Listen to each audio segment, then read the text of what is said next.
So we're getting a little bit more into string continuity. To be continued. I hope this is a trend. I really do. I decided to look it up a little bit. These episodes occur 4 years before A New Hope. Funnily enough, Luke was also about 15 years at this point, as was Leia, since they are 2 days, which I bothered to look up as well, younger than Ezra. One of the additional benefits of having that local thing that I mentioned before is the fact that it means they're more recognizable, which then makes it more of a danger. In other words, we see more of the same recurring characters more and more, but they will see each other more and start to be able to recognize on sight some of the characters. Now, they don't actually do anything with that in this episode, which is a damn shame. But it's an interesting little side note to keep in mind, that they are the well-recognized rebels, at least by the main characters, the Minister, the Commandant, the ISB, and the Inquisitor. I also like the heavier emphasis on recurring characters in general. I hope that's going to be a trend going forward. So, I don't know if this is being done on purpose, but I think they were going for a speciesism. It's a racist joke. It was a racist joke. And what I mean by that is the Empires have these pads. And on these pads is a picture of a Rodian. That Rodian is yellow. I can't even... I don't have anything on my desk that is sufficiently yellow. Bright yellow, right? And they're pulling over like green Rodians, like, I don't know, and then they look at the picture really carefully, like, I don't know. Either this is just them being really incompetent, or they're trying to imply that all Rodians look alike to them, despite the fact that they're a completely different color. Anyways. Then, the TIE pilots are idiots who are like, hey, this... It should always be on the Imperial holonet. Always, it's the law. I wonder if that's really true. I know that sounds like a strange thing to say, but one of the things I don't like that the AU has kind of done, and some of the later works have kind of done as well, is to paint the Empire as a ludicrously oppressive force, to the point where it passes all reason. And gets to the point where they're just the bad guys because they're the bad guys, rather than anything actually approaching reality, So, I find myself wondering, is that really the law that you always have to have on the official Imperial Holonet broadcast?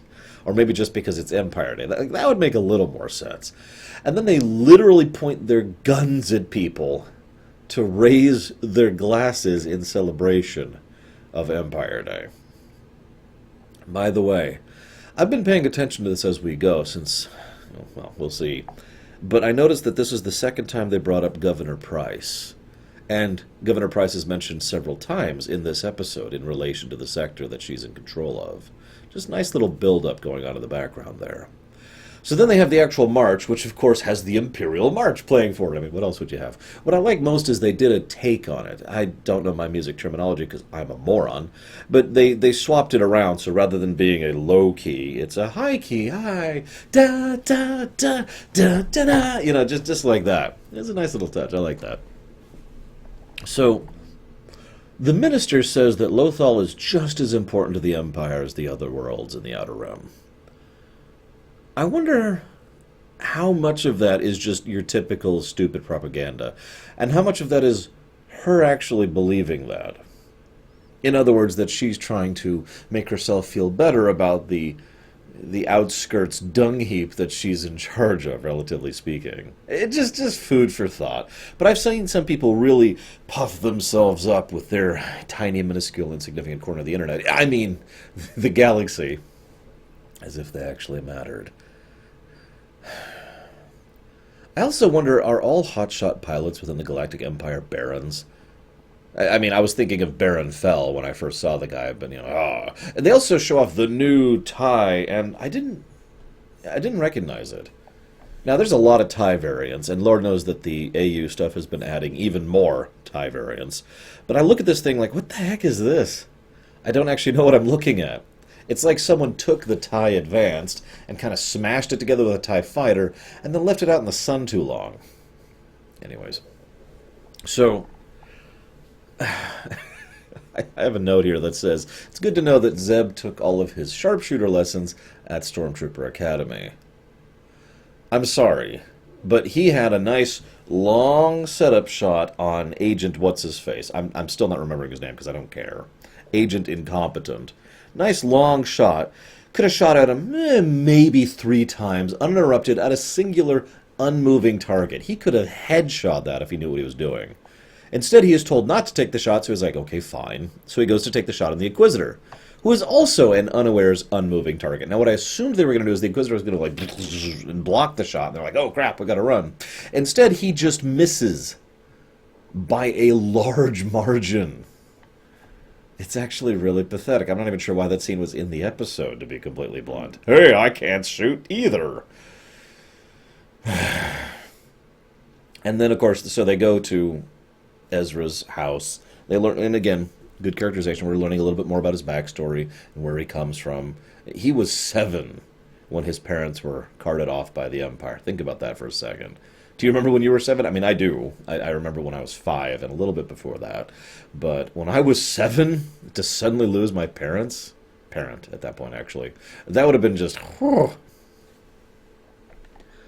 But they go and then they see Zebo. And sure enough, Zebo is bright yellow. Also, he has a cybernetics thing on the back of his head.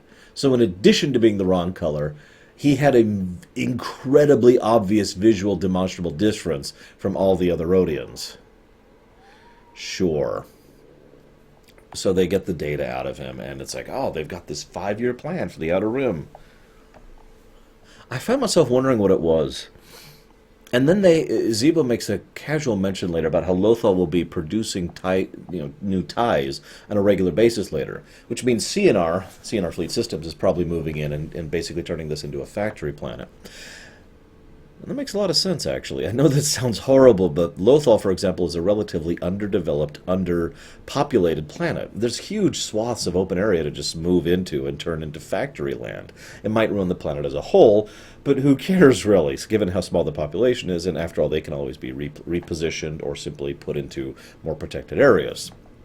I know that sounds horrible, but I want to ask you real quick, how many of you guys have ever played Stellaris?